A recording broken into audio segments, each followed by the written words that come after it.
Hi friends, welcome to అత్తకోడలు వంటలు. Friends, ఇవాళ మన రెసిపీ వచ్చేసి ఉల్లిపాయ పచ్చడి. ఏ టిఫిన్లో తీసుకున్నా అలానే అన్నంలో తీసుకున్నా చాలా బాగుంటుంది. మా సబ్స్క్రైబర్ ప్రీతి గారు ఉల్లిపాయ పచ్చడి ఎలా చేయాలని అడిగారండి. వారి కోరిక మేరకు అలానే మీ అందరి కోసం కూడా ఈరోజు నేను ఉల్లిపాయ పచ్చడి చేసి చూపిస్తాను. ఆ నోరూరించి ఉల్లిపాయ పచ్చడి ఎలా చేయాలో చూద్దాం. ముందుగా కడాయి పెట్టుకుని 2 టేబుల్ స్పూన్లు ఆయిల్ వేసుకుందాం.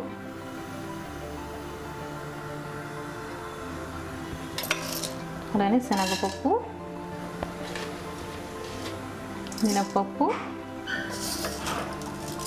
కొద్దిగా మెంతులు, జీలకర్ర వేసుకొని ఫ్రై చేసుకుందాం.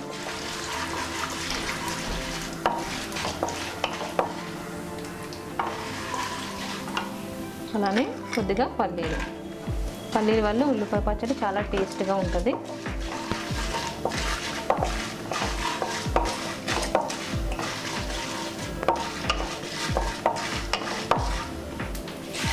అలానే ముందుగా కట్ చేసి పెట్టుకున్న 2 మీడియం సైజు ఉల్లిపాయలు వేసుకుందాం.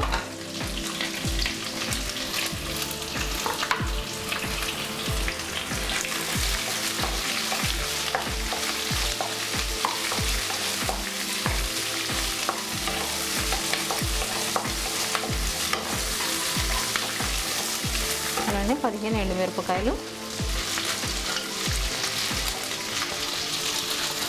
వేసుకొని బాగా ఫ్రై చేసుకోవాలి. ఉల్లిపాయలు తొందరగా ఫ్రై అవ్వాలంటే కొద్దిగా మనం సాల్ట్ వేసుకుందాం.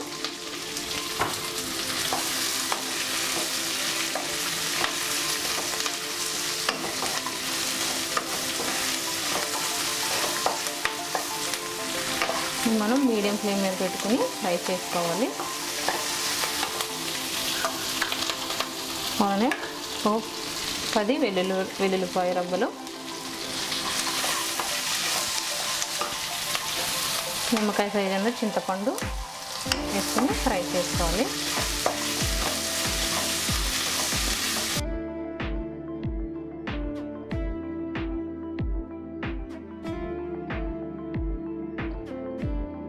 ఫ్రై అయిపోయింది. ఇవన్నీ మనం మిక్సీ జార్లో తీసుకుని మిక్సీ పట్టేసుకుందాం. ఇప్పుడు ఇవన్నీ మనం మిక్సీ జార్లో వేసేసుకుందాం.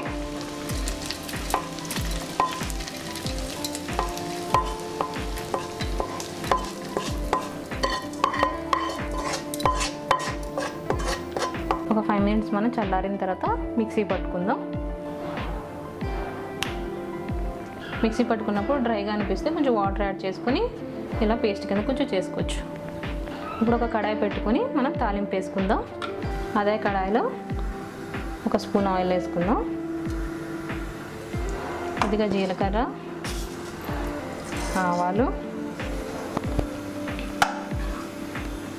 వేసుకొని లైట్గా ఫ్రై అయినాక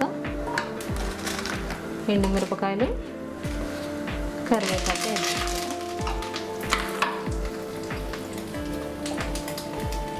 అలానే కొద్దిగా పసుపు వేసుకొని ఫ్రై చేసేసుకోవాలి. ఫ్రై అయిపోయి మనం ముందుగా మిక్సీ చేసి పెట్టుకున్న ఈ ఉల్లిపాయ పచ్చడిని ఇందులో వేసేసుకుందాం.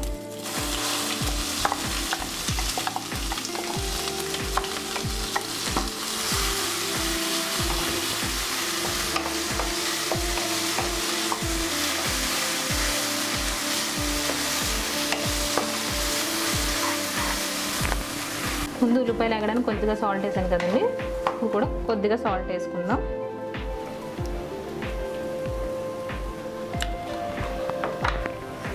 వేసుకొని కలిపేసుకుందాం.